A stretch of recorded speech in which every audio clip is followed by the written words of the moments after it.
Welcome and welcome back, everybody, to the OK Grognard Show. It is Monday, September 20th, 2021, 10 a.m. Central in beautiful Lake Geneva, Wisconsin. Well, yet another day where the show's having technical issues before we get it up and running.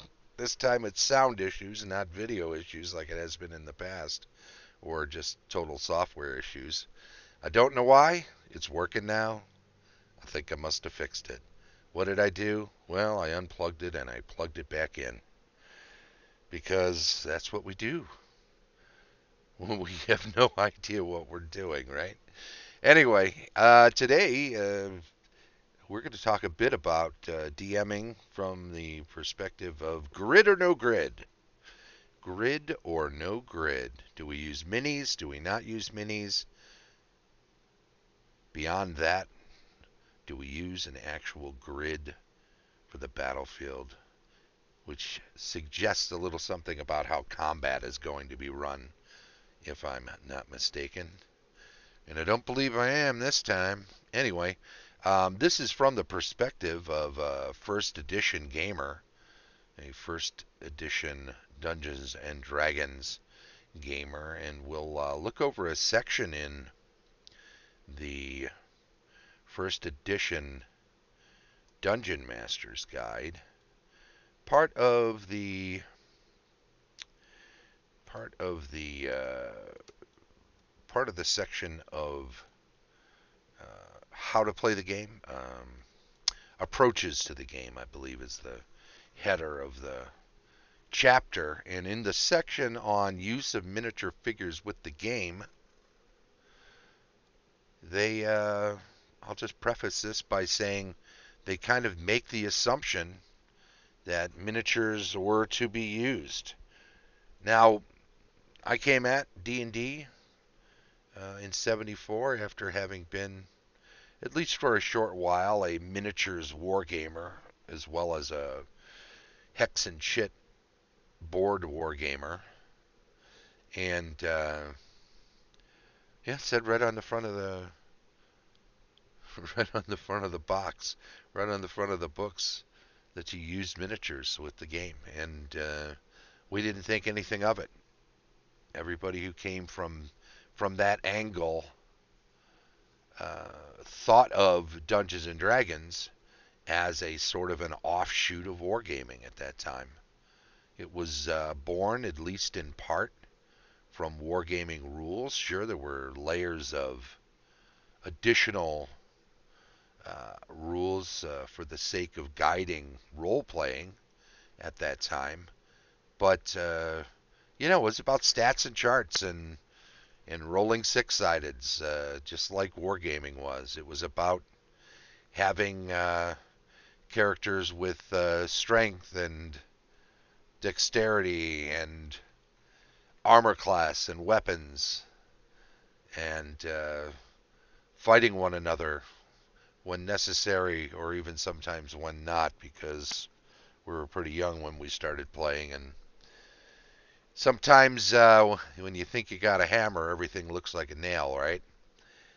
So we absolutely were a bloodthirsty little lot of young gamers, and male and female. We had a couple of, we were boys. We had a couple of girls who played with us on and off in the earliest of years. So, and more later, but it was unusual, I think. Not maybe because of a bit of teenage boy gatekeeping, you know, in some ways. But, a couple of people were young enough or old enough that had girlfriends and uh, brought them to play because they had a curiosity about the game too. And I don't know, maybe it changed the dynamic a little bit, but yeah, it wasn't any different than having other new male gamers there. So it's hard to say if that was a male female thing or if it was just a regular friends playing and then adding a new person in that wasn't from our original group. That probably was more of what created a different dynamic than anything else. Anyway, I'm getting a little sidetracked here. I do want to talk about the assumptions made in first edition Dungeons and Dragons as detailed in 1979 when it came out, probably written more in 78 and thought about up until then. So 4 or 5 years into the game of Dungeons and Dragons when first edition DMG dropped, there was this idea that you used miniature figures with the game. Here, let's adjust this a little bit. There we go. Cameraman, thanks, cameraman Bill. Anyway, use of miniature figures with the game. The special figures cast for Advanced Dungeons and Dragons add color to play and make refereeing far easier. That's what we found anyway. Each player might be required to furnish painted figures representing his or her player character and all henchmen and or hirelings included in the game session. Sometimes you just throw some dice out there with 1, 2, 3. These are my 3 hirelings. This is number 1. His name is Hank. So on and so forth, right? Such distinctively painted figures enable you to immediately recognize each individual involved. Figures can be placed so as to show their order of march, i.e. which characters are in the lead, which in the middle, and which are bringing up the rear. And you know what? When we use miniature figures in AD&D, in original Dungeons & Dragons, the main thing we did with them was to signify what our marching order was. We talked through many of the things, and we weren't using a grid in the earliest days. We were just using an open space and the figures set out as if they were marching. And, you might put a dice box out if there was a platform at one end of the room when you started getting into moving them around during a combat situation or during a searching situation. You might put out a piece of paper and draw where the doors are on it, and this is the room, and who's closest to the door, and who's in the middle of the room, and who's along which wall, as you're exploring and searching, looking for hidden panels or secret doors, so that the DM could effectively say, okay, you're in the middle of the room, that's where you need to roll a dex check because a pit opens up beneath your feet. So for spatial relationships, we would use miniatures, but not so much as to use a grid until a little further along. Furthermore, it says, to continue, players are more readily able to visualize their array and plan actions while seeing the reason for your restrictions on their actions. This is too much distance to cover to get to the monster and take a swing. You barely get there or you come up short. Monster figures are likewise most helpful, as many things become instantly apparent when a party is arrayed and their monster opponent or opponents placed. Furnishing such monsters is probably best undertaken as a joint effort, Gary tells us. The whole group contributing towards the purchase of such figurines on a regular basis. Be careful to purchase casting which are in scale! ! Out-of-scale monsters are virtually worthless in many cases. As a rule of thumb, HO scale, Gary says, is 25 millimeter equals 1 actual inch equals 6 feet in scale, height, or length, or breadth. So, it was still a little looser then, right? In the early days, they talked about a square being 10 feet. They also talked about being able to be 3 abreast in a 10-foot area. So, the 5-foot square 5 foot being 1 inch, miniature figures at 28 or 32 millimeters, which then are towering compared to the early day 25 millimeter guys, which were barely a lump of lead with some outlines on them in some case. Hey, George is in the house. George says, we used miniatures and that helped with selling figures, paint, and supplies. Good marketing. No doubt about it. Um, some of the rhetoric that Gary expresses in the DMG definitely has something to do with the fact that they're starting to have advanced Dungeons and Dragons miniatures produced in pewter eventually. But miniatures were a thing, and even before they were actually branding them with the Dungeons and Dragons name, the the hobby shop dungeon was selling them, selling paints, selling miniatures, selling all sorts of figures and supplies, paintbrushes and whatnot, and by mail order. A lot of their business was by mail order, and if people are gonna contact the dungeon hobby shop so they can get their rules, there's definitely upsell of well, I should just get the miniatures and whatnot from the same place if they have them anyway. No grid, George says, when we started more for spacing of the party. Yep, exactly. Yeah. It's definitely a case where it was about spatial relationships more than exact distances. So, but never forget, there were some sales being minded here in the text. We'll look further on to the next paragraph. Figure bases are necessarily broad in order to assure that the figures will stand in the proper position and not constantly be falling over. Did they even have to say that? Well, not in this day and age. But back then, most figures that you got were from companies that were producing them for war games. They were in lead, and they did not have big round bases at the bottom. They had down to their feet and maybe a bit of a lump underneath that was flattened out to represent the ground they stood on, but it was barely more than where their feet were, because most of those figures were then glued onto bases, square bases or rectangular bases, sometimes in multiples, so that they could be used as a stand of figures to represent a unit in wargaming. So most of the early figures did not have flattened out enlarged bases beyond their feet, because they weren't meant to be used on their own, just standing there. They were meant to be based up on unit stands.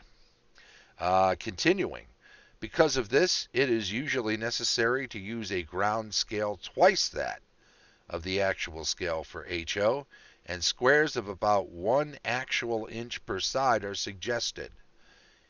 Each ground scale inch can then be used to equal 3.5 linear feet, so a 10-foot wide scale corridor is 3 actual inches in width and shown as 3 separate squares. And this is where we get that 3 abreast in a 10-foot area, and yet showing it on the grid as 3 squares equals 10 feet. Interesting, right? This allows depiction of the typical array of 3 figures abreast, and also enables easy handling of such figures when they are moved. Well, you may not find it convenient to actually use such figures and floor plans to handle routine dungeon movement. Having sheets of squares for encounter area depiction will probably be quite helpful. If you do so, Sarah chimes in, says, given the grid nature of the game, how come the figures are on circle bases and not a grid space square shape? Well, in early Dungeons and Dragons, they used squares indoors, but outdoors it was hexes. And you can't have corners poking out of base corners poking out over the edges of hexes and getting in the way of where you might need to put another figure. So round figures were often the case, or round figure bases were often the case, so that you could use them interchangeably between square grids and hex grids. Hexes, of course, being a holdout from wargaming days as well. Certainly these days, nobody thinks twice if a flip mat or a purchased map at scale has 1-inch squares in an outdoor setting, because why go back and forth? It's just so much easier to just use one and not worry about the rest, even if, as diehards would often say, if you're moving on hexes, you don't have to say diagonal movements isn't the same as straight line movement, right? So, orthogonal movement, that is. Because there was a time when Dungeons and Dragons required you to count squares as one orthogonally, but 1.5 for each diagonal hex, or square rather. It's a Pythagorean thing. In any event, what they were talking about here was having 3 inches depict 10 feet, so that you could have 3 individuals in a line, in a front line, say, of a group, rather than just 2 in a 10-foot section. So it also says, and this, they're saying it's easier to move them around if you don't have to squeeze your fingers in between 2 other figures to pick one up and move it over. So he says, well, you may not find it convenient to actually use such figures and floor plans to handle routine dungeon movement. Having sheets of squares for encounter area depiction will probably be quite helpful. If you do so, be certain to remember that ground scale differs from figure scale, and when dealing with length, 2 man-sized figures per square is quite possible, as the space is actually 6 scale feet with respect to length. This is meaningful when attacking a snake, dragon, etc., because they are long and thin. If characters are able to attack the creature's body length, so you can get a whole bunch of things on a 20-foot snake on one side of it, right? But if that snake, or if that lizard man is standing straight up in front of you, excuse me, had a quick sneeze coming out of me. Anyway, we'll fix that in the mix.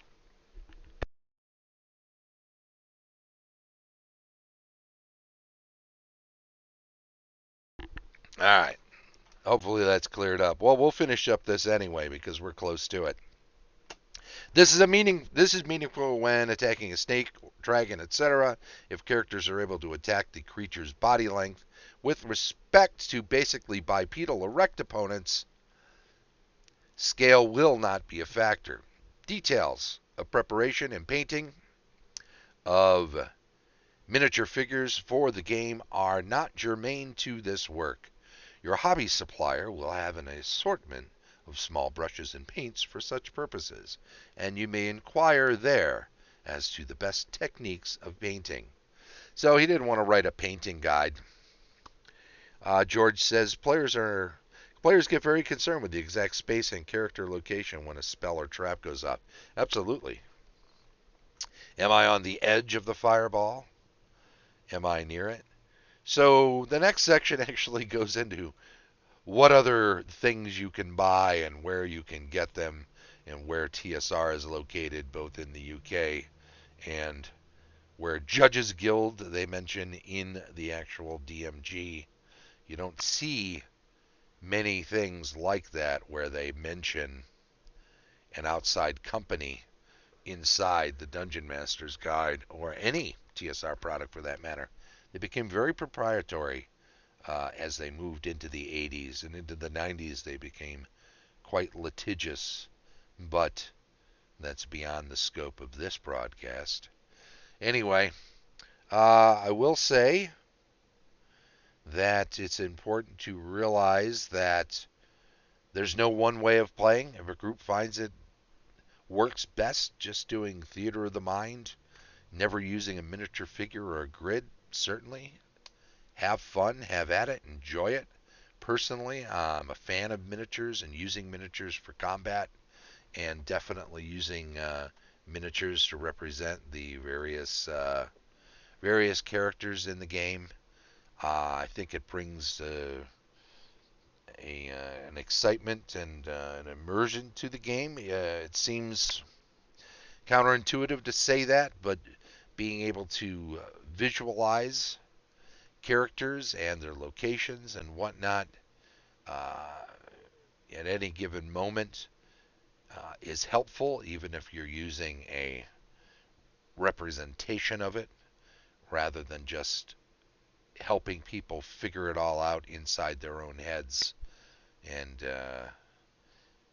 there are certain things, distances and whatnot. For me, it's helpful if everybody collectively in the group is on the same page and you don't have to say, well, you're about a hand's breadth away. Well, my hands are big and small. And do you mean hands on the table? How far is that? Is this, am I this close? Am I this much of a hand's breadth? How far away is the hand? How big does the hand look? So, when you try to describe something, you may be conjuring up, if you have 5 players, 5 different images in their heads.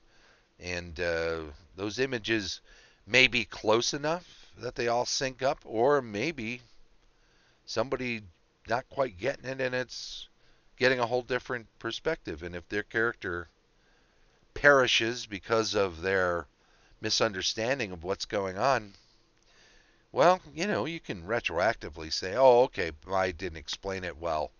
You didn't get hit." Okay, well, you can do that retroactively, change things all the time, but it doesn't prove to be a smooth game.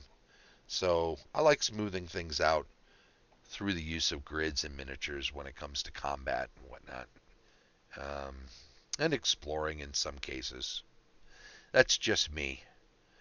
So Gary seemed to enjoy that as well. He obviously was working with some ideas heavily influenced by much longer time playing war games than I ever did. And obviously, it's much more simplified now to just say 5 foot squares and 1 figure per square if they're medium size or smaller. Maybe 2 if they're really small. And maybe you take up 4 squares if you're larger, or so on and so forth. Um, it's definitely worked out over the years to be a lot cleaner than it was in those days, as you can tell from what I read, if you weren't already familiar with it. Or if, like a lot of us, you may have read it back in the day, but over the years, as things became smoothed out and cleaner and people adopted certain things from later rules, or just figured it out on their own and started doing 5 foot squares and 1 figure per square, then maybe all of this that I just read is a distant memory, or maybe you have little to no memory of it. Anyway, grid or no grid, your choice. Absolutely. Get with the group. I do think that it's one of those things that divides a lot of the player base. And I think if you're gathering a group, it's good to discuss this in advance before committing to play in a game, or before soliciting for people to play in your game if you're running one and gathering a group.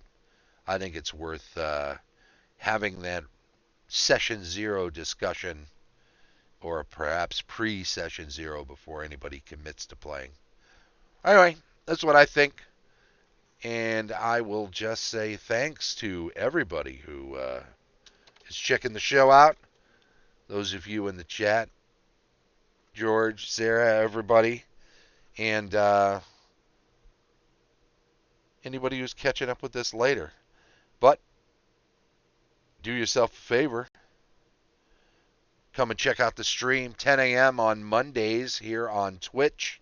That's 10 a.m. Central. We do the show streaming live on Twitch each Monday at 10 a.m. Central. Then it's archived on YouTube. So whether you're catching it live or checking out on YouTube, I do want to thank you very much. Be sure, if you're here on Twitch during a stream, to follow the Twitch channel. And be sure to chime in on the chat if you get a chance to do so. We'd appreciate it. If you're catching up with this on YouTube, by all means, subscribe to the channel. Click the little bell so you get notifications when new shows are uploaded. If you're watching any shows and enjoy them, click the thumbs up. I'd appreciate it. Feel free to chime in the comments if you want to add to the discussion or discuss the theme a little more. If you have some constructive criticism, it's always appreciated. This has been the OK Grognard Show from beautiful Lake Geneva, Wisconsin. Bye-bye.